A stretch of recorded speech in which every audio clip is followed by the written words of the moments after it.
Bismillahirrahmanirrahim. Alhamdulillahirabbil alamin wassalatu wassalam ala asyrafil anbiya'i wal mursalin wa ala alihi wa sahbihi ajma'in. Subhanaka la ilma lana illa ma 'allamtana innaka antal alimul hakim. Rabbi shrah li sadri wa yassir li amri wahlul 'uqdatam min lisani yafqahu qawli. Amma ba'd. Alhamdulillah ala nikmatil Islam, alhamdulillah ala nikmatil iman, wa kafa biha min ni'mat. Allahumma sallimna li Ramadan wa sallim Ramadanan lana wa tasallamhu minna mutaqabbala. Allahumma sallimna li Ramadan wa sallim Ramadanan lana wa tasallamhu minna mutaqabbala. Allahumma sallimna li Ramadan wa sallim Ramadanan lana wa tasallamhu minna mutaqabbala. Alhamdulillah, segala puji bagi Allah Subhanahu wa ta'ala yang menyampaikan kita di waktunya Ramadan, yang ngasih jatah kita untuk puasa di bulan Ramadan serta beribadah di bulan Ramadan. Semoga Ramadannya kita mencapai kesempurnaannya, dapat sempurnanya iman, dapat sempurnanya ibadah, dapat sempurnanya ilmu, dapat sempurnanya Al-Quran, dapat sempurnanya perkara-perkara indah yang Allah Subhanahu wa ta'ala hadirkan di dalam Ramadan kita.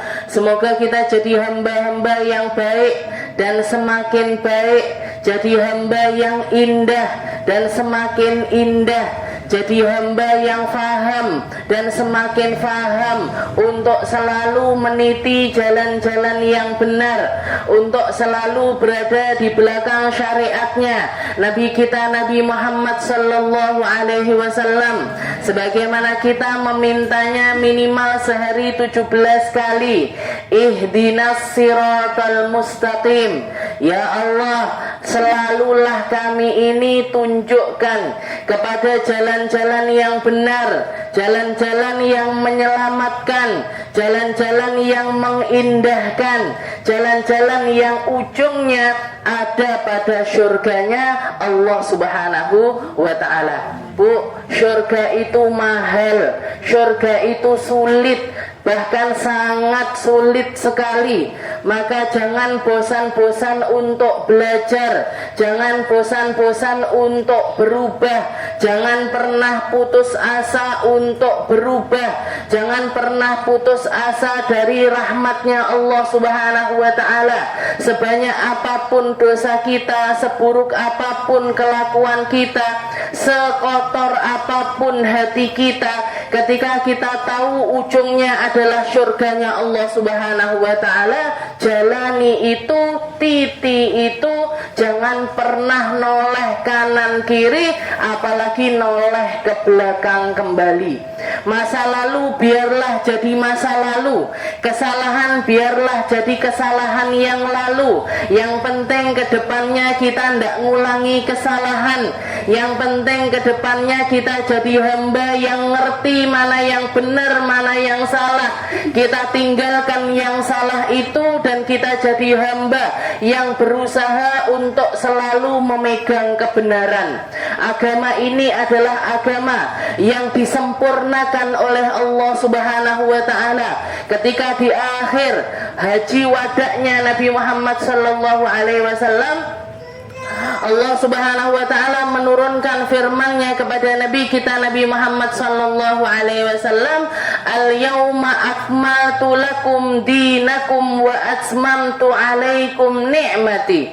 Allah Subhanahu wa ta'ala mengatakan, wahai Muhammad, hari ini ketika kamu berada di padang Arafah, ketika kamu berkumpul bersama umat muslim seluruhnya, ketika kamu melaksanakan ritual ibadah yang paling sulit, yang paling tinggi derajatnya di sisi Allah Subhanahu wa ta'ala, hari ini aku sempurnakan agamamu, aku sempurnakan nikmatku kepada umatku. Maka orang-orang yang tidak mampu menyempurnakan keimanannya, nggak mampu menyempurnakan keislamannya, itu bukan salah Islamnya, itu bukan salah nabinya, itu bukan salah ilmunya, tapi salah kita yang terlalu menjauh dari agamanya Allah Subhanahu wa ta'ala. Kita yang terlalu tidak peduli dengan ilmunya Allah,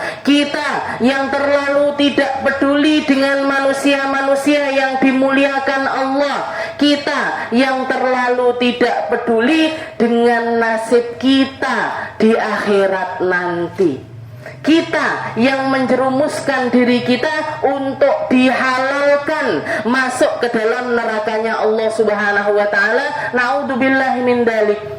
Makanya kita belajar, kita ngaji, kita mentadabburi ayat-ayatnya Allah ta'ala, kita mempelajari firman-firmannya Allah ta'ala. Biar apa? Biar mindset kita berubah, agar cara berpikir kita maju, agar cara rasa kita semakin mirip dan semakin mirip dengan perasaannya Nabi kita, Nabi Muhammad sallallahu alaihi wasallam. Nabi Muhammad yang akhlaknya adalah Al-Quran. Ketika Sayyidah Aisyah ditanya, "Ya Aisyah, wahai Aisyah, seperti apa akhlaknya Nabi Muhammad sallallahu alaihi wasallam?" Maka Nabi Muhammad mengatakan, Sayyidah Aisyah mengatakan, "Kana khuluquhul Quran." Kalau kamu pengen ngelihat Al-Quran berjalan, itulah Nabi Muhammad sallallahu alaihi wasallam. Semua yang termaktub di dalam Al-Quran, semua akhlak-akhlak yang ada di dalam Al-Quran, semua ibadah-ibadah yang ada di dalam Al-Quran, semuanya terpraktekkan di dalam diri Nabi kita, Nabi Muhammad sallallahu alaihi wasallam. Nabi Muhammad pakai pakem Al-Quran bersama keluarganya. Nabi Muhammad pakai pakem Al-Quran di dalam kenegaraannya. Nabi Muhammad pakai pakem Al-Quran di dalam peperangannya. Nabi Muhammad pakai pakem Al-Quran bersama para perempuan, bersama para laki-laki, bersama para anak-anak kecil. Yang dipakai sama Nabi Muhammad sallallahu alaihi wasallam adalah aturan-aturan dari Allah Subhanahu wa ta'ala. Dan Nabi Muhammad sengaja, kalau kita lihat di dalam sirah, di dalam perjalanan hidupnya Nabi Muhammad, ketika beliau masih di dalam perut ibunya, abahnya diwafatkan. Padahal abah ibunya Nabi Muhammad ini menikah di usia yang sangat muda sekali. Abahnya umur 17 tahun, ibunya umur 15 tahun. Jangan bayangkan, usia yang sangat muda sekali mereka menikah, tapi ternyata qadarullah, takdirnya Allah Ta'ala, Nabi Muhammad 4 bulan di perut ibunya, abahnya meninggal ketika perjalanan dagang di kota Yathrib, atau yang sekarang kita kenal dengan nama Madinah, dikuburkan di negeri Madinah. Gak lama setelah itu, setelah beliau lahir, ternyata berada di dalam satu suku, di dalam satu daerah yang kebiasaannya itu bayi-bayi tidak disusui oleh ibu kandungnya sendiri, tapi dititipkan sama perempuan-perempuan desa yang makanannya lebih bersih, yang perkataannya lebih fasih, yang perkataannya lebih fasih dan makanan serta udaranya lebih bersih. Dititipkanlah beliau selama 2 tahun di samping Sayyidah Halimatus Sa'diyah.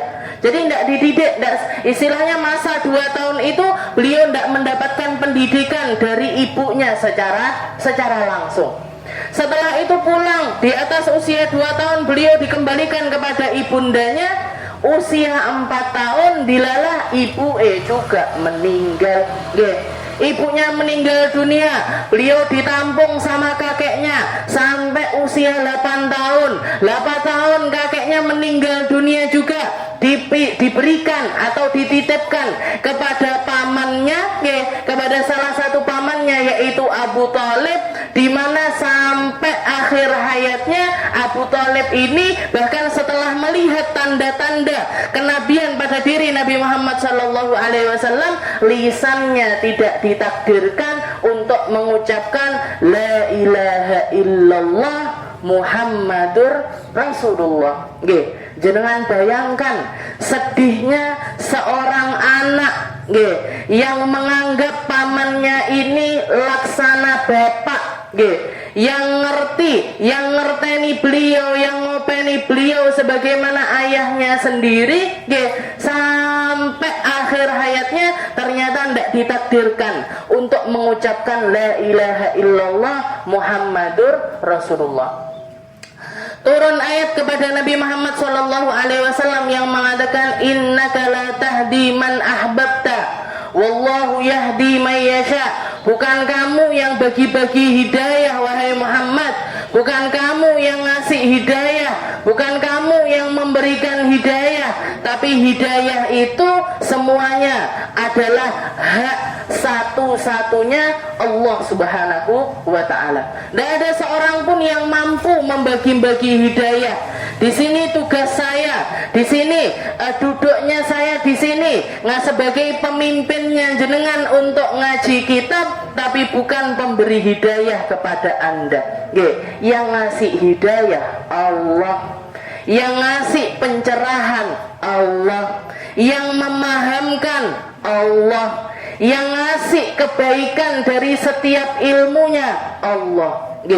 Jadi saya cuma menyampaikan saja, dan semuanya pun tetap terkait dengan apa yang saya dengar dari guru-guru saya atau karangan ulama-ulama terdahulu atau tafsiran dari para ulama-ulama yang menuliskannya, yang mewariskannya kepada kita semuanya. Jadi istilahnya innaka la tahdi man ahbabta ya Muhammad. Kamu tidak memberikan hidayah kepada siapapun yang kamu inginkan.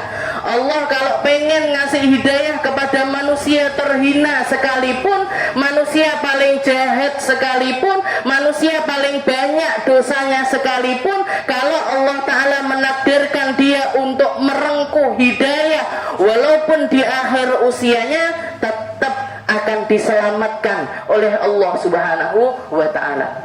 Dan begitu sebaliknya, mereka-mereka yang hidup di dalam kebaikannya Islam, mereka yang percaya kepada Allah Ta'ala, mereka yang ibadahnya luar biasa, kalau Allah Ta'ala tidak menakdirkan mereka untuk menjadi hamba-hamba surga, maka seketika, saat apapun juga, sewaktu-waktu Allah Ta'ala mampu mencabut hidayah tersebut dari hamba tersebut. Ini hadis yang paling ditakutkan oleh para ulama kita.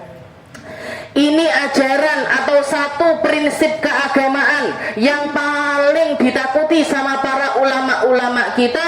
Karena apa? Karena semuanya akan menjadi sesuatu yang sia-sia. Ibadahnya jadi sia-sia kalau tidak husnul khotimah, kalau akhir usianya tidak baik. Seperti yang dikatakan oleh Nabi Muhammad SAW, berapa banyak dari manusia, berapa banyak dari hambanya Allah Ta'ala yang seumur hidupnya melaksanakan amaliyahnya para ahli syurga, sampai antara dirinya dengan pintu syurga hanya berjarak satu jengkalan saja, fasabaqahu takdir, tapi takdirnya Allah Ta'ala berkata lain, maka di akhir usianya dia melakukan amaliyahnya ahli neraka, akhirnya masuk ke dalam neraka. Begitu juga sebaliknya, mereka-mereka yang seumur hidupnya berlumuran dengan dosa, melakukan maksiat sebanyak-banyaknya, tak sampai antara dirinya dengan pintu neraka hanya tinggal satu jengkal saja, fasabaqahu takdir, tapi takdirnya Allah Ta'ala dia jadi hamba yang selamat. Di akhir usianya melakukan kebaikan-kebaikan, mati masuk ke dalam surganya Allah Subhanahu wa Ta'ala. Walaupun yang semacam ini jarang, tapi tidak ada yang tidak mungkin di sisi Allah Subhanahu wa Ta'ala. Bahkan disaksikan oleh Nabi Allah Adam ketika Allah Subhanahu wa Ta'ala menciptakan manusia, beliau ngambil tanah dilempar ke surga, setelah itu mengatakan hadza ilal jannah wala ubali, ini orang-orang yang akan aku ciptakan dari asal tanah surga, dia mau berbuat seperti apapun akan tetap jadi penduduk surga. Saya tidak peduli amalnya gimana, anaknya siapa, keluarganya bagaimana, dia penduduk surga. Apapun keadaannya akan tetap jadi penduduk surga. Setelah itu ngambil tanah lagi, dilemparkan ke neraka. Setelah itu Allah Subhanahu wa taala mengatakan wa hadza ilan nari wala ubali. Yang ini akan masuk ke dalam neraka. Seperti apapun keadaannya mereka, bagaimanapun ibadahnya mereka, saya tidak peduli lagi. Yang jadi harapan kita tinggal, yang jadi pengharapan kita hanya semoga kita termasuk yang diciptakan oleh Allah Ta'ala dari tanah-tanah yang dilemparkan ke dalam surga.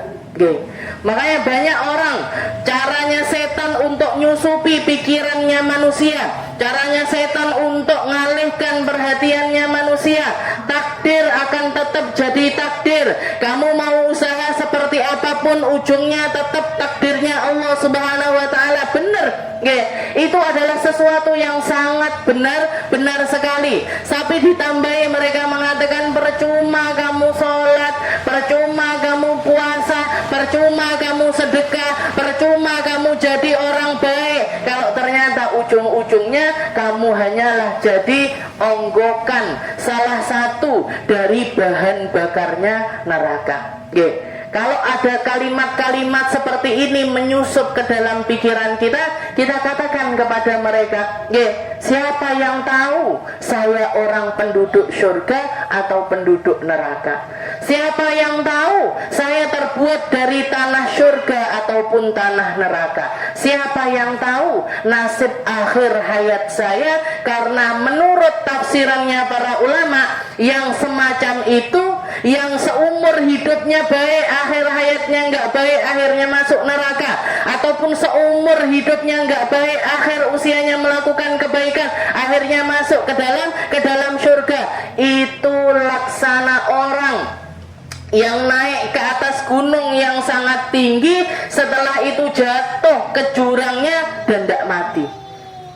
Sejarang itu kejadian yang semacam itu. Kenapa? Yang mayoritas gimana? Yang mayoritas orang jatuh dari gunung niku yo mati. Yang mayoritas kalau ada orang naik pesawat, setelah itu pesawatnya meledos, yo biasanya mati. Kalau sampai ada yang selamat itu 1001. Bahkan mungkin 1.000.001. Sangat jarang sekali. Yang mayoritas gimana? Yang banyak gimana? Orang mati sesuai dengan apa yang dia lakukan selama hidupnya. Seperti yang dikabarkan oleh Nabi Muhammad SAW, matal mar'u ala ma'asha alaih. Seseorang akan dimatikan oleh Allah Ta'ala dalam keadaan kebiasaannya dia selama hidupnya. Maka kita tinggal bercita-cita, saya pengen mati dalam keadaan puasa, perbanyak puasa. Saya pengen mati di dalam sujud salat saya, perbanyak salat. Saya pengen mati ketika ngaji, ketika belajar, ketika talabul ilm, perbanyak ngaji. Tapi jangan di sini, Bu, Engkau pas di sini, Allah matikan saya sekarang juga. Masa nih, ini konco-konco nih. Jadi istilahnya guru saya biasanya ngomong gitu di pondok dulu. Banyak anak pondok mau mati di pondok. Orang tuanya cemas. Istilahnya orang tuanya nggak mengharapkan seperti itu. Anak-anak pondok itu rata-rata cita-citanya seperti itu. Allah, enaknya mati di pondok, enaknya mati di dalam pesantren, enaknya mati dalam keadaan menuntut ilmu, enaknya mati dalam keadaan belajar, enaknya mati dalam keadaan sebaik-baik tempat. Kata guru saya, jangan di sini matinya, pulang aja di rumah, ngerepoti, katanya beliau. Jadi istilahnya seperti seperti itu. Itu. Jadi yang mayoritas seperti apa? Matal mar'u ala ma'asya alaih. Seseorang akan dimatikan sesuai dengan keadaan hidupnya beliau. Sayyid guru saya Abuya Sayyid Muhammad bin Alwi Al-Maliki nggih Mekah sana nggih guru saya, beliau itu nggih seumur hidupnya punya cita-cita, saya pengen mati di tengah-tengah murid saya pengen mati di tengah-tengah santri saya pengen mati dalam keadaan ndak di rumah sakit, ndak di tempat-tempat kesehatan, tapi saya pengen mati di tengah murid-murid saya. Seumur hidupnya beliau punya cita-cita semacam itu. Setelah itu yang beliau lakukan apa? Seluruh usianya didedikasikan untuk mengajar ataupun juga belajar. Anak-anak yang pernah mondok di pesantrennya Abuya Maliki mengatakan setiap kali kita istilahnya bangun tidur malam untuk melaksanakan sholat di masjid, di musola, di masjidnya pesantren, mau sholat subuh itu biasanya kan ada yang bangun anak pesantren, ada yang bangun jam 2, ada yang bangun setengah 3, ada yang bangun jam 3, ada yang bangun menjelang subuh, ada yang bangun pas adzan subuh, bahkan ada yang bangunnya wis telat sholat subuh. Nggih, niku keadaannya anak pesantren. Nggih. Dikatakan anak-anak ini, nggih, anak-anak pesantren di situ itu mereka mengatakan kita bangun jam 2, Abuya Maliki sudah ada di barisan paling depan. Kita bangun setengah 3, beliau juga ada di situ. Kita bangun jam 1, beliau tetap ada di situ. Kita bangun jam 12 malam dan beliau tetap duduk di tempat imam sambil ngadep ke santrinya. Setelah itu dititeni, oh iki sing tangi jam yahmene, iki sing tangi jam yahmene, ini yang bangun jam sekian. Nanti kalau ada yang telat-telat langsung disamperin, kamu kenapa kok bisa telat? Aib, anak pondok ndak bangun malam itu aib, anak pondok ndak nyicipi sholat malam itu aib, anak pondok ndak tahajudan itu aib, anak pondok ndak baca Al-Quran di malam hari itu aib, katanya beliau seperti itu. Jadi anak santrinya bangun jam berapapun, kepala pondok pesantrennya sudah ada di tempat barisan paling depan dari masjidnya, diijabahi sama Allah Ta'ala. Beliau meninggal di kantor pesantrennya, di kamar yang ada di pesantrennya beliau, dikerubungi sama murid-muridnya di hari Jumat terakhir dari bulan Ramadan. Disolati di Masjidil Haram,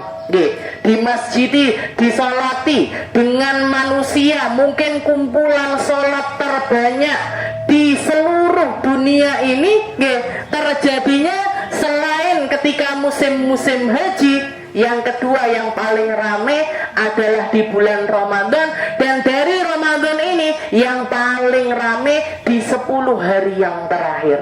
Beliau meninggal di hari Jumat terakhir dari bulan Ramadan. Keindahan kematian yang luar biasa. Disolati sama jutaan manusia, disolati sama manusia dari berbagai macam negara, disolati sama manusia dari seluruh penjuru dunia.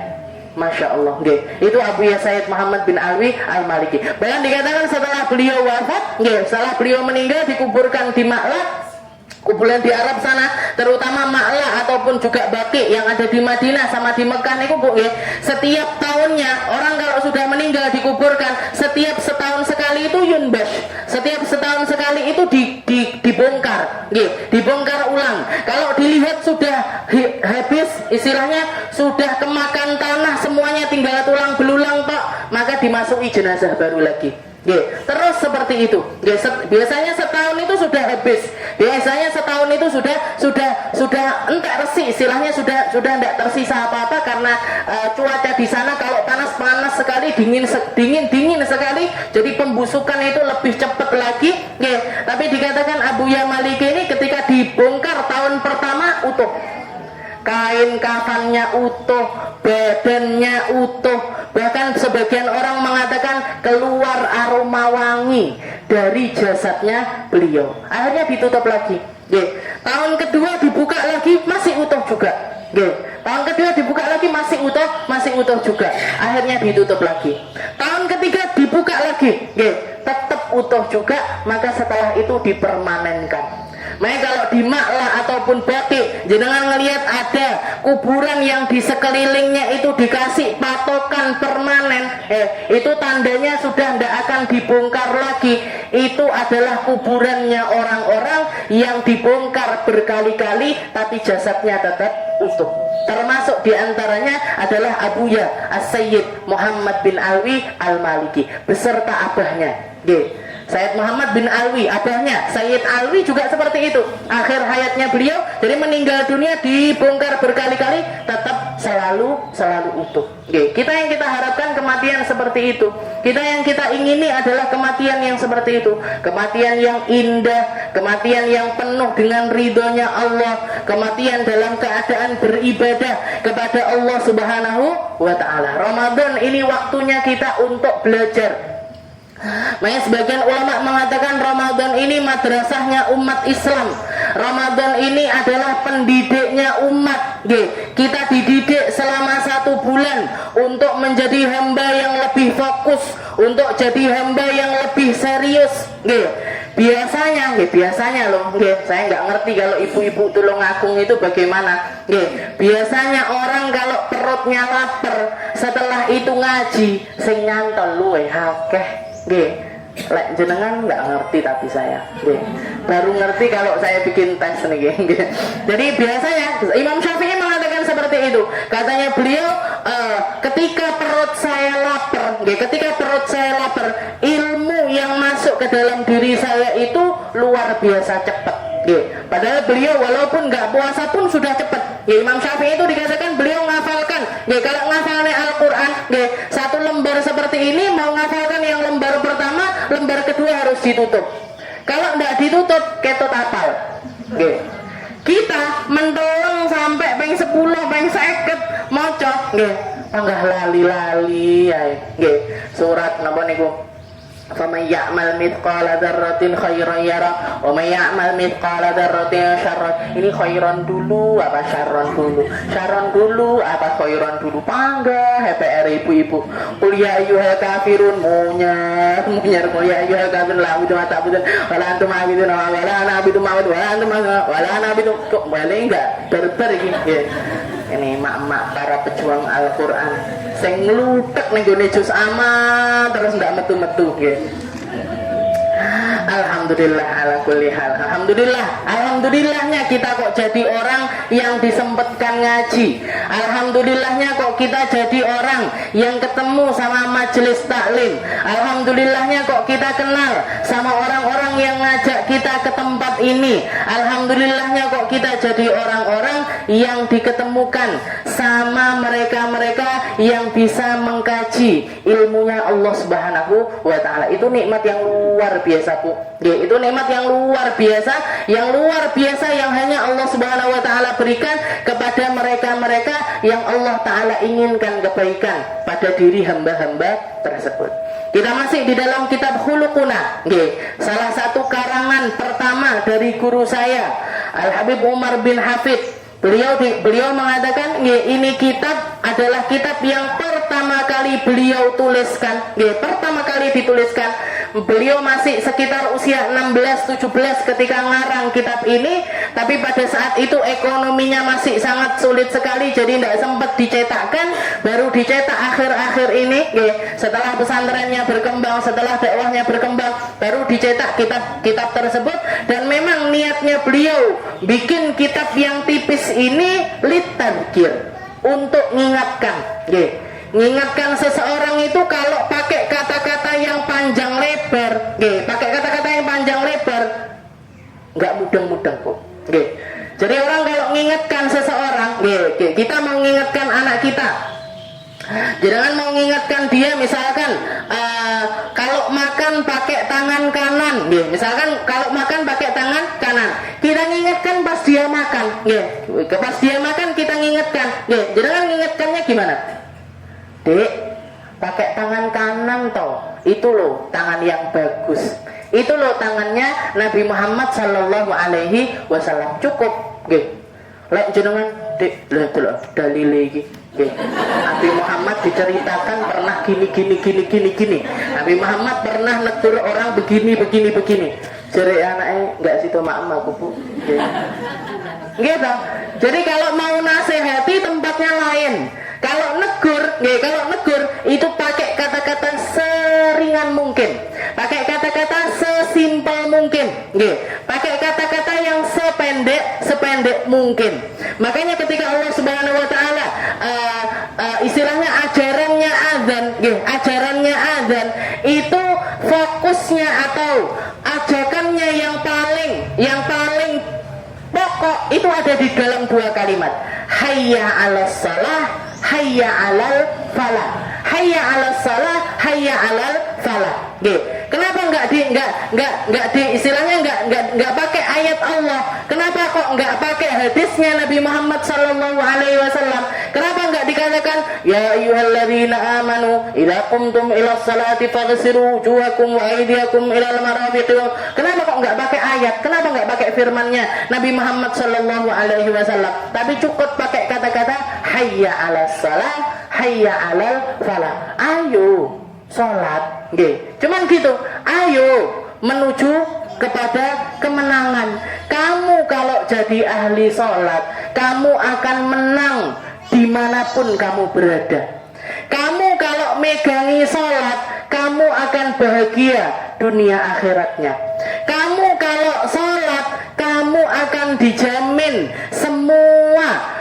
Dari mulai ujung kepala kita, waras hati kita, waras cara pandang kita, waras cara dengar kita, waras lisan kita, waras kaki kamu, waras kalau kamu ngerti dengan makna sholat yang kamu lakukan 5 hari di dalam sehari. Cukup dengan kata-kata hayya 'alas shalah, hayya 'alal falah. Kuncinya kebaikan, kuncinya keberuntungan, kuncinya keindahan, semuanya ada di dalam satu perkara, yaitu sholat. Makanya Nabi Muhammad sallallahu alaihi wasallam mengatakan,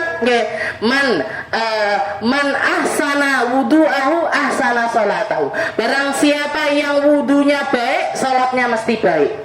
Dan barang siapa yang sholatnya baik, Allah Ta'ala akan memperbaiki seluruh urusan dunia maupun akhiratnya hamba tersebut. Dunianya jadi apik, akhiratnya tambah apik kalau kita paham dengan makna sholat. Kalau kita ngerti betapa pentingnya sholat itu sendiri. Dan kalau kita lihat sholat ini, istilahnya membentuk habitsnya kita, membentuk istilahnya kebiasaannya kita itu terbentuk. Kebiasaannya kita itu terbentuk. Subuh kita dituntut untuk sudah bangun sekitar jam 4:30 kita dituntut untuk sudah bangun. Nanti zuhur waktunya sibuknya orang kerja, waktu sibuknya orang melakukan aktivitas. Allah Ta'ala pengen kita break dulu. Eling Allah, aja mek donya tok. Jangan cuman berkutat dengan duniamu, sempatkan untuk mengistirahatkan badan dan juga pikiranmu dengan mengingat Allah Subhanahu wa Ta'ala. Nanti asar biasanya sudah selesai kerja, sudah selesai dari aktivitas, jangan mek leha-leha tok, tetap ingat Allah Subhanahu wa Ta'ala. Maghrib ketika kita sudah petang, ketika sudah tidak ada matahari lagi, sudah dalam keadaan gelap gulita, kamu siang ingat Allah, gelap juga harus ingat Allah. Siang malam harus ingat Allah. Kapanpun waktumu seharian ini, kamu harus tetap berada di dalam pengawasannya Allah Subhanahu wa Ta'ala. Jadi seperti itu. Habib Umar dikatakan beliau ngarang kitab ini tujuannya litadzkir, untuk mengingatkan. Makanya pakai kata-kata yang pendek, pakai kata-kata yang paling singkat, pakai kata-kata yang paling simpel untuk mengajarkan kepada kita. Ya kita sudah kalau kita ingat tahun kemarin, atuh banget, koyoknya ndak eling, tahun kemarin Jadi di dalam kitab ini kita sudah mengkaji sekitar tiga bait dari bab yang pertama. Khuluq, di dalam kitab Khuluquna ini ada 3 bab. Bab yang pertama adalah akhlak kita kepada Allah. Bab yang kedua adalah akhlak kita kepada sesama. Bab yang ketiga adalah akhlak kita kepada diri kita sendiri, atau kebalik. Jadi kepada diri kita sendiri, dan yang terakhir adalah akhlak kepada orang-orang yang ada di sekitaran kita. Kita masih ngaji, atau istilahnya masih memperbaiki hubungan dengan Allah. Karena sungguh tidak tahu diri kalau ada orang mengatakan, saya yang penting kan baik sama sekitar saya ndak nipu, saya ndak mencuri, saya ndak melakukan keburukan, saya ndak merugikan orang lain, saya baik sama orang tua saya baik, sama tetangga saya baik, sama sahabat saya baik, sama orang-orang sekitar saya baik. Nggak perlulah sholat, nggak perlulah puasa, nggak perlulah bertuhan, nggak perlulah jalin hubungan dengan Allah Subhanahu wa Ta'ala. Ini kata-kata orang yang paling kurang ajar. Kenapa? Kalau dia baik sama orang karena kebaikannya orang tersebut, kita misalkan baik sama ibu kita, kenapa? Karena beliau yang ngandung saya 9 bulan, karena beliau yang mempertaruhkan nyawanya untuk melahirkan saya, karena beliau yang mendidik saya, merawat saya, dan lain sebagainya. Bukankah Allah Subhanahu wa Ta'ala yang bahkan sebelum kita dilahirkan di atas muka bumi ini sudah terus-terusan ngasih rezeki kepada kita, ngasih rezeki kepada kita. Ketika kita di dalam perut ibu kita sendiri bingung piye carane ndulang, piye carane ngasih rezeki, gimana caranya nyampaikan rezeki. Dibikin sama Allah Ta'ala organ-organ khusus yang hanya terbentuk ketika perempuan itu dalam keadaan hamil, dan si bayi ini dibentuk untuk ngadep ke bagian sini, ya istilahnya nggak ngadep ke depan tapi ngadep ke belakang. Biar apa? Biar dia terjaga dari segala sisinya, kebisingan luar ini nggak nyampe kepada bayi tersebut. Dan bayi ini nggak bisa milih, istilahnya nggak bisa milih. Aku sekarang milik sego pecel, mana sego pecel toh bu? Saya lagi pengen es sirup, tolong makan es sirup. Nggak ngerti, nggak bisa. Tapi Allah Ta'ala memasukkan kepada si bayi ini tadi, apapun yang dimakan sama ibunya, apapun yang dikonsumsi sama ibunya, dipilihkan nutrisi terbaiknya untuk nyampe kepada bayi tersebut. Ini rezeki, istilahnya kita atau bayi yang nyari rezeki, apa rezeki yang nyari bayinya?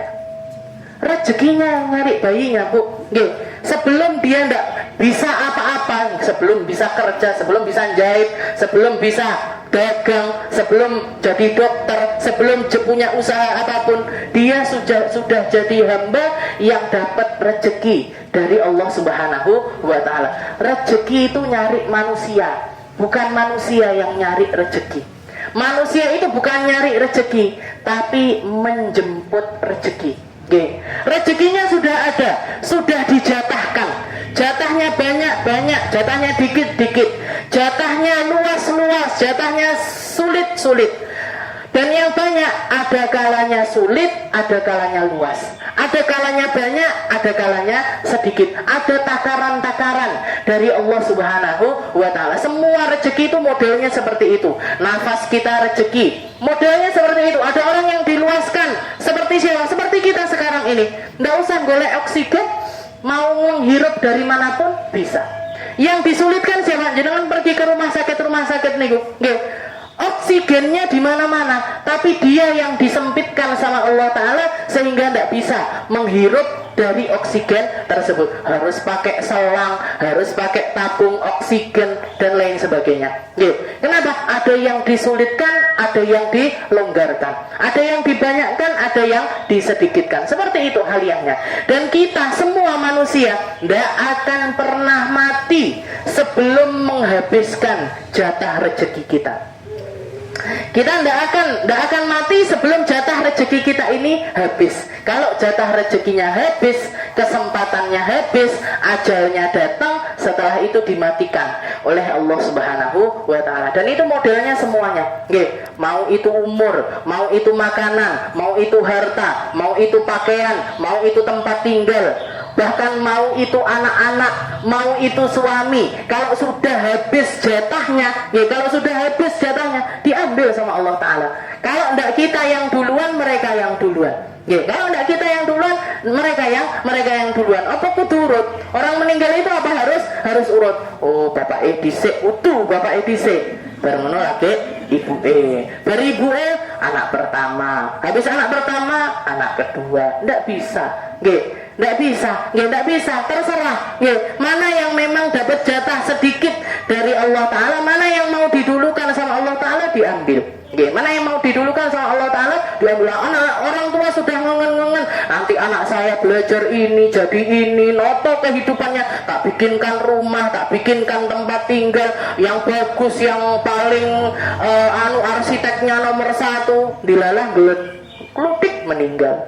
Nggih. Makanya istilahnya yang hal-hal semacam itu, sesuatu yang sudah pasti dari Allah Ta'ala ini, lek mikir ojo nemen-nemen, Bu. Karena kalau kita mikirnya terlalu dalam, kalau kita ngaturnya terlalu rinci, kalau kita ngaturnya terlalu detail, terlalu jelengkit, terlalu masuk di dalam hati yang paling dalam, ternyata tidak sesuai dengan apa yang kita aturkan, sakitnya luar biasa. Luar biasa. Jadi ketimbang kita ngatur sesuatu yang sudah pasti jatahnya dari Allah Subhanahu wa Ta'ala, ketimbang kita mikirkan tentang hal itu, pikirkan tentang sesuatu yang tidak pasti. Apa yang tidak pasti? Kehidupan setelah kematian kita itu tidak pasti. Bangkitnya kita seperti apa di padang mahsyar, tidak pasti. Timbangan amal kita seperti apa, tidak pasti.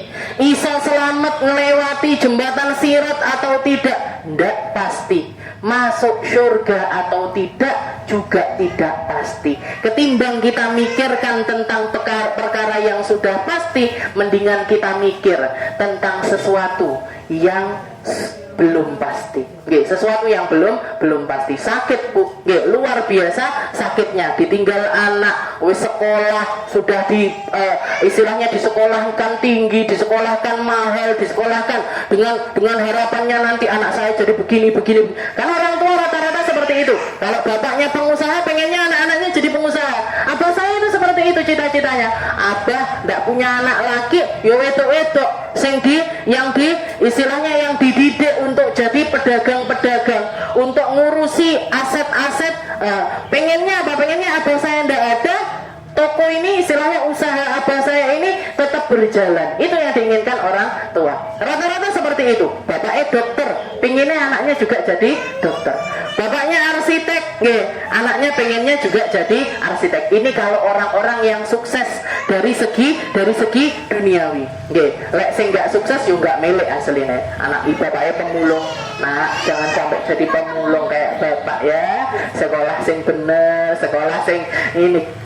Seperti itu, tapi seperti itu keadaannya. Padahal, padahal hal-hal yang semacam itu, rezekinya setiap anak, rezekinya setiap orang, semuanya sudah dijatahkan oleh Allah Subhanahu wa Ta'ala. Kita ngatur nggak apa-apa, istilahnya ngatur nggak apa-apa. Kalau kita lihat Nabi kita Nabi Muhammad Sallallahu Alaihi Wasallam, ketika Sayyidina Abu Bakar, Sayyidina Umar datang kepada Nabi sambil menawarkan, ketika Rasulullah mau berangkat perang, beliau berdua menawarkan, ya Rasul, atasaddaqu binisfi mali. Saya tanya Sayyidina Umar, ya Rasul, saya akan sedekahkan setengah harta saya untuk jadi modal dakwahnya agama Islam. Diterima sama Nabi.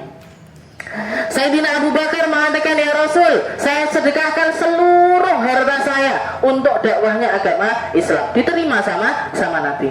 Tapi ketika ada satu sahabat ketika sakit hampir meninggal dunia, bilang sama Nabi, ya Rasul, saya pengen sedekah seperti para sahabat-sahabat saya. Saya juga pengen mengeluarkan harta saya untuk jadi hartanya umat. Katanya laki-laki tersebut ditanya sama Nabi, "Kam, berapa kamu mau sedekah berapa?" Katanya sahabat tersebut, "Kullu mali ya Rasul, semua harta saya." Katanya Nabi, jangan semuanya. Dia mengatakan lagi, "Sulusan ya Rasul, 2/3 kalau gitu ya Rasul." Katanya Nabi, jangan 2/3. "Setengah ya Rasul." Jangan setengah. "Sepertiga ya Rasul." Sepertiga ya bolehlah, tapi itu pun masih kebanyakan kalau kamu yang menyedekahkan sepertiga hartamu. Akhirnya diterima sepertiga hartanya hamba tersebut. Setelah itu dinasihati sama Nabi, "Wahai engkau, wahai laki-laki, wahai engkau, sahabatku, sesungguhnya untuk dirimu, untuk orang semacam dirimu, kamu meninggalkan anak-anakmu dalam keadaan kaya raya, dalam keadaan punya harta, dalam keadaan punya modal untuk kehidupan selanjutnya, itu lebih baik ketimbang kamu meninggalkan mereka dalam keadaan miskin, gak punya apa-apa. Omae diwakofne, kendaraannya diwakafkan, saldo rekeningnya dikuras, dimasukkan ke dalam yayasan. Boleh apa enggak seperti itu? Kita lihat dulu background kita. Anak-anak saya kira-kira gimana? Keluarga saya kira-kira gimana? Bisa enggak mereka jadi hamba-hamba yang tetap mulia ketika saya tinggalkan mereka? Kalau Sayyidina Abu Bakar sama Sayyidina Umar, anak-anaknya sudah terdidik semuanya. Bahkan ketika ditinggal berangkat hijrah berdua sama Nabi Muhammad SAW, dikatakan Sayyidina Abu Bakar ini tidak meninggalkan harta sepeser pun, tidak meninggalkan uang 1 rupiah pun, tidak ditinggalkan anak-anaknya. Sampai Abi Quhafah, abahnya Sayyidina Abu Bakar, ngecek rumahnya Sayyidina Abu Bakar, nanya sama anak-anaknya, "Apa yang ditinggalkan Abu Bakar untuk dirimu?" Ketika dia lari bersama sahabatnya Muhammad bin Abdullah. Ini abahnya Sayyidina Abu Bakar ini kebetulan buta, maka dituntun sama Sayyidah Asma, salah satu putrinya Sayyidina Abu Bakar, dituntun, ditaruh tangannya, dimasukkan ke dinding. Jadi di dinding itu biasanya ada bolongan, tempat nyimpen uang, tempat nyimpen harta. Zaman dulu belum ada berangkas dan lain sebagainya. Dibawa ke situ, ditaruh batu-batu dulu sama Sayyidah Asma, dipegangkan kepada Abi Quhafah. Ini yang ditinggalkan oleh abah saya. Ini yang ditinggalkan oleh abah saya. Katanya Abi Quhafah, "Lek emas sakmene mungkul-mungkul ya aman lah." Nggak tahu kalau ternyata bukan emas tapi batu, tapi adalah batu. Jadi anak-anak putra-putrinya Sayyidina Abu Bakar sudah terdidik, meskipun nggak punya apa-apa, rumah seadanya dan lain sebagainya, ini lisannya akan tetap terjaga dari minta-minta kepada orang. Dia akan tetap jadi orang yang terhormat harga dirinya dan pantang untuk menengadahkan tangannya. Mendingan kerja keras ketimbang minta-minta sama orang. Dididik sama didikannya Abu Bakar, didikannya Sayyidina Umar. Sedangkan sahabat ini, Rasulullah masih belum tahu ini kira-kira anaknya kuat apa enggak. Jadi terserah kita. Kalau kita lihat, wah anak-anakku seterong, jadi mau sedekah sebanyak-banyaknya, silahkan. Tapi kalau anak-anaknya masih butuh untuk ditoto, maka noto anak-anak itu juga adalah sebuah kebaikan yang diajarkan oleh Nabi Muhammad SAW. Setahun yang lalu kita sudah bahas tentang nuratibullah fi jami'il ahwal ka'annana lahu nasyad, tentang mengkondisikan hati yang selalu ingat Allah, yang selalu merasa berada di dalam pengawasannya Allah Subhanahu wa taala. Setelah itu kita juga belajar tentang bagaimana kita jadi hamba yang punya hubungan erat dengan Al-Qur'an.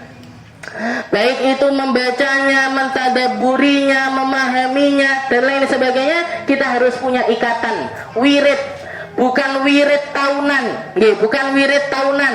Al-Qur'annya jangan sampai dibukanya Ramadan aja, derese jangan sampai pas Ramadan tok, darusane jangan sampai cuman waktu Ramadan saja, tapi bikin rutinan Al-Qur'an yaumian, harian.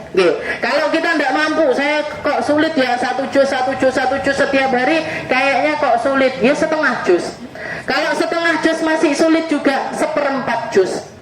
Kalau masih masih sulit juga, minimal ambil surat-surat yang sekiranya bisa kita amalkan harian. Saya pokoknya bismillah setiap pagi baca Yasin, rutinkan itu. Kita jadikan itu sebagai wiridnya kita. Saya ben rezekine ya lancar, katanya Nabi Muhammad suruh baca Waqiah, pegang baca Waqiah setiap sore.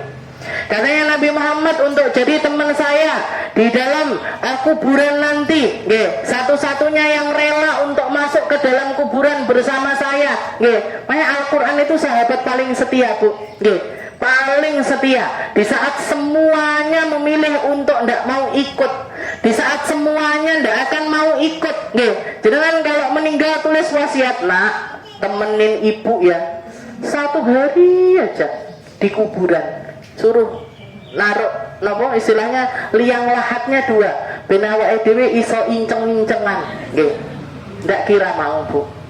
Suami istri yang ketika masa hidupnya kalau lagi mesra-mesraan bilangnya saya ndak mampu hidup tanpamu. Semoga kita juga mati bersama-sama. Salah satunya meninggal ya ndak gelem dia. Sak jam sak jam, nggak usah di malam hari, siang hari sekalipun, jenengan sak jam gletak ning gone sebelah kuburane bojone, kalau di luar saya tidak apa-apa, masuk, ben iso inceng-incengan niku wau. Tidak mau, tapi Al-Quran mau, Bu. Al-Quran bersedia untuk nemenin kita, bahkan jadi cahaya kita, jadi selimut kita, jadi penghangat kita, jadi peluas kuburan kita ketika kita bawa dia masuk ke dalam kubur. Makanya mendingan temenan sama Al-Quran ketimbang temenan sama sesuatu yang tidak pernah mau ikut kita ke dalam kuburan. Mau itu teman, mau itu suami, mau itu orang tua, mau itu anak-anak, semuanya akan kita tinggalkan. Harta, rumah, pakaian dan lain sebagainya semuanya tinggal. Bajunya jenengan yang terbaik sekalipun ketika jenengan wasiat, tolong kuburkan saya pakai baju saya yang harganya 10 juta. Nggak kira dipakaikan sama anak-anaknya. Panggah 3 lembar kain putih, tetap 3 lembar kain putih yang menutup seluruh sekujur tubuh kita dengan model yang paling simpel. Modelnya panggah dari zaman dulu sampai sekarang nggak pernah berubah. Kalau dibikin fashion show nggak ada perubahannya. Diikat sini, diikat sini, diikat sini, sini. Nggak berubah sama sekali. Ada di model, neng kene harus diikatnya nggak ada. Di sini nggak berubah sama sekali. Jadi Al-Quran itu sahabat paling setia kita. Makanya mudawamah, istilahnya bikin wiridnya itu harian. Kalau nggak bisa jus-jusan seperti itu, walaupun sebaiknya itu tetap ada wiritan jus-jusan setiap harinya kita. Jadi hatam, balik lagi, hatam lagi, balik lagi, hatam lagi, balik lagi. Kalaupun misalkan nggak bisa, gini wow, Yasin wes tak pegangi seumur hidup saya. Waqiah seumur hidup saya, Al-Muluk seumur hidup saya. Kalau pengen disayang sama suaminya, Ar-Rahman seumur hidup saya. Biar sering-sering baca gimana? Napa yang paling sering diulang di surat Ar-Rahman itu? Fabi ayyi ala'i rabbikuma tukadziban. Fabi ayyi ala'i rabbikuma tukadziban. Setelah itu, setelah bikin hubungan yang baik sama Al-Quran, yang ketiga, nahrus ala huduri qulubina fis salati lahu wa la nusalli illa jama'atan ma lam tata'adzar.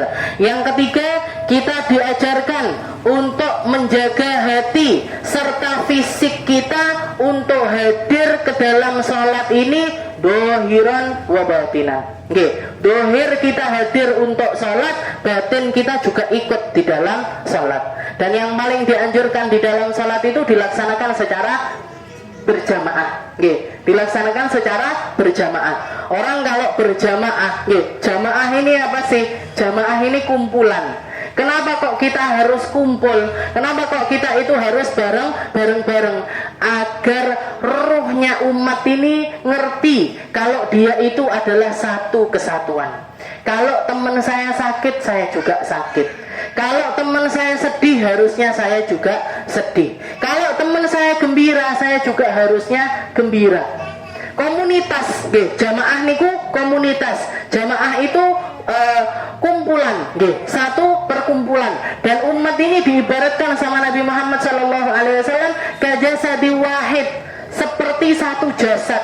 Kalau kepalanya sakit, seluruh anggota tubuhnya juga ikut sakit. Jenengan kalau lagi ngeluh, nggih, kalau lagi pusing, badan diajak jalan-jalan ya ndak enak, nggih. Kecuali lek emak-emak, nggih, lek pusing, nggih, pusing, nggih. Pusing, ya mah tak jak ngemol, langsung hilang langsung kan, nggih. Obatnya niku, nggih. Nahrus ala huduri qulubina wala nusalli illa jama'atan. Jadi sholat berjamaah, entah itu di masjid musola dekat rumah kita ataupun di rumah-rumah kita sendiri, biar terbangun komunitasnya, biar terbangun komunikasinya juga, nggih. Karena kalau orang tua, nggih, bapak, ibu, anak, nggih, sehari-hari itu hidupnya sendiri-sendiri, nggih, apalagi di zaman yang sekarang ini, seperti sekarang ini, ngumpul di satu tempat, bapak dolanan HP dhewe, ibu dolanan HP dhewe, anak-anak dolanan HP dhewe, nggih, nggak pernah ngumpul di satu tempat untuk memahami satu sama lain, nggih. Orang-orang atau keluarga-keluarga yang semacam ini diruntuhkan gampang sekali, nggih, diruntuhkan gampang sekali. Fitnah kecil masuk ke tempat tersebut, mereka hancur berkeping-keping. Maka Allah Ta'ala pengennya hubungan sesama ini menjadi sesuatu yang diperhatikan. Dan yang keempat, nggih, nah kita masuk ke bab yang keempat, yaitu nastasghiru li'azamatihi wa naqumu lahu fi jawfil lail wa dhulmatihi wa nastaghfiruhu wa nas'ad bimunajatihi. Yang keempat adalah nastasghiru li'azamatihi. Kita merendahkan diri kita, nggih, merendahkan diri itu kepada selain Allah Subhanahu wa taala ndak boleh. Rendah diri, nggih. Kalau rendah hati memang harus. Tapi kalau rendah diri itu ndak boleh kecuali di hadapan Allah Subhanahu wa taala. Saya yang lemah, saya yang pendosa, saya yang ndak mampu apa-apa, saya yang hina sehina-hinanya. Ini kalau di depan manusia ndak boleh, Bu. Nggih. Kalau di hadapan manusia ndak boleh. Saya lebih hina daripada kamu. Kenapa? Rumah saya lebih kecil daripada kamu. Nggih. Saya lebih nggak patut untuk dihormati. Kenapa? Pendidikan saya ndak setinggi dirimu. Ndak boleh. Nggih. Rendah diri itu ndak boleh. Kalau rendah hati ya tawaduk namanya. Nggih. Tapi kalau di hadapan Allah Ta'ala, rendah diri itu menjadi sesuatu yang sangat dituntut. Menjadi sesuatu yang sangat dituntut sekali. Walillahi ma fis samawati wal ard. Wallahu ala kulli syai'in qadir. Ketika Nabi Muhammad sallallahu alaihi wasallam membaca ayat tersebut, surat Al-Imran, di ayat-ayat terakhir, nggih, beliau dapat wahyu dari Allah Subhanahu wa taala yang ngajak kita untuk berpikir, yang ngajak kita untuk berpikir. Ya Allah, walillahi mulkus samawati wal ard. Allah Ta'ala yang menciptakan seluruh alam semesta ini. Allah Ta'ala yang menciptakan semua yang ada di alam semesta ini, semuanya punyanya Allah, semuanya diciptakan oleh Allah, dan semuanya dirawat oleh Allah Subhanahu wa Ta'ala. Maka sebenarnya seharga apa saya di sisi Allah Subhanahu wa Ta'ala? Tidak ada harganya, tidak ada istilahnya. Kalau kita sewaktu-waktu tidak ada, kita lihat efek di sekitar kita. Efeknya itu sebesar apa sih? Sebenarnya dunia ini butuh sama saya apa enggak sih? Dunia ini istilahnya mengharapkan kehadiran saya di sekitarnya atau tidak? Rata-rata ya, istilahnya kalau misalkan dia orang yang berdedikasi, rata-rata ya sewaktu itu ketika ditinggal seketika itu terjadi goncangan. Tapi setelah itu ya biasa lagi, sediluk goncangannya, seminggu, 2 minggu selesai. Orang kalau di kantor, di perusahaan, jabatannya jadi direktur atau jadi petinggi perusahaan, ya paling gograh seminggu, 2 minggu. Habis itu sudah diangkat pemimpin baru, diangkat direktur baru. Kepala sekolah meninggal dunia, ya ngefek sekolahnya seminggu 2 minggu. Tapi habis itu langsung nyari penggantinya, langsung nyari kepala baru. Jadi sebenarnya kita ini ada ndak ada, dunia ini ndak kenapa-kenapa. Dunia ini ndak kenapa-kenapa. Kita ada ndak ada, ini dunia ini tetap akan berjalan seperti apa adanya. Bahkan agama Islam ini adalah agama yang akan selalu dijaga oleh Allah Ta'ala, ada ataupun tidak ada kita, taat ataupun tidak kita, tidak ngefek. Islam ini akan tetap eksis, Islam ini akan dijaga terus oleh Allah Subhanahu wa Ta'ala. Masalahnya kita jadi orang-orang yang masuk di dalam penjagaannya Islam tersebut atau tidak. Kita masuk di dalam orang-orang yang dukung dakwah Islam itu atau tidak. Kita masuk di dalam golongan orang-orang yang ada di dalam barisan mereka-mereka yang mendukung agamanya Allah Ta'ala atau tidak. Jadi sebenarnya nastasghiru li agamatik, kita diperintahkan untuk merendahkan diri di hadapan Allah Subhanahu wa Ta'ala. Dan momen paling indah, momen paling baik untuk melakukan hal tersebut adalah ketika kita berdiri di tengah malam sendirian, sunyi sepi, gelap gulita, ngobrol berdua dengan Allah Subhanahu wa Ta'ala. Wa naqumu lahu fi jawfil lail wa dhulmatihi wa nastaghfiruhu wa nas'adu bimunajatih. Kita berdiri menghadap Allah di keheningan malam, memohon ampunan serta bermunajat kepada Allah Subhanahu wa Ta'ala. Satu porsi ibadah yang bahkan diperintahkan kepada manusia yang paling mulia di sisi Allah Subhanahu wa Ta'ala. Allah Ta'ala mengatakan, ya ayyuhal muzammil qumil laila illa qalila nisfahu aw yanqus minhu qalila aw zid alaihi warattilil qur'ana tartila. Katanya Allah Ta'ala, ya ayyuhal muzammil, wahai orang yang lagi selimutan, bangun kamu di malam hari, malam. Disuruh bangunnya bukan siang, bangun pagi-pagi, enggak. Bangun siang-siang apalagi. Suruh bangun malam. Qumil laila illa qalila. Mau kamu jatah malamnya sedikit, mau kamu sholat cuma 2 rakaat, 4 rakaat, 6 rakaat, tapi bangun malam hari.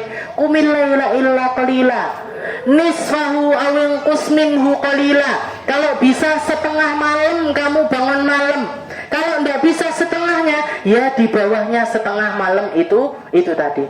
Qumil laila illa qalila nisfahu aw yanqus minhu qalila aw zid, atau tambahi dari setengah itu lebih bagus lagi. Auzid alaihi warattilil qur'ana tartila, dan sempatkan untuk membaca Al-Qur'an di malam hari. Inna qur'anal fajri kana masyhuda, terutama menjelang waktu subuh, terutama menjelang sambil kita nunggu azan subuh. Apa yang paling baik untuk kita lakukan di waktu itu? Baca Al-Qur'an. Feelnya Al-Quran di malam menjelang subuh itu luar biasa berbeda. Dikatakan inna qur'anal fajri kana masyhuda. Orang yang baca Al-Quran di waktu fajar itu seluruh malaikat yang ada, bahkan bukan cuma para malaikat, semua makhluk-makhluknya Allah Ta'ala menyaksikan dan bersedia jadi saksi kalau hamba ini adalah hamba yang baik, yang nyari perkara-perkara indah dari Allah Subhanahu wa Ta'ala. Mugi-mugi kita jadi orang-orang yang dapat jatah Quran yang banyak, dapat jatah sholat malam banyak, dapat jatah ibadah banyak, dapat jatah sedekah banyak, dapat jatah melakukan kebaikan yang banyak. Dan semoga Ramadan kali ini benar-benar jadi madrasahnya kita, jadi pengubah hidup kita. Yang baik jadi semakin baik, yang belum baik jadi baik, dan semakin baik lagi. Bukan cuma kita yang berubah, tapi suami kita, anak-anak kita, keluarga kita, orang-orang yang kita cintai dapat hidayahnya Al-Quran, dapat hidayah dan pertolongan dari Allah Ta'ala untuk ikut berdiri dan berbaris di belakang manusia-manusia mulia di sisi Allah Subhanahu wa Ta'ala. Dan semoga dengan semua usaha tersebut, dengan semua pikiran-pikiran tersebut, dengan semua jalan-jalan kebaikan tersebut, tersebut kita dikaruniai oleh Allah Ta'ala husnul khatimah, kematian yang baik, kematian yang indah, kematian yang penuh dengan ridho Allah Subhanahu wa Ta'ala. Ala hadhihi niyyah wa ala niyatin salihah wa ila hadratin Nabi Muhammad sallallahu alaihi wasallam bisirril Fatihah.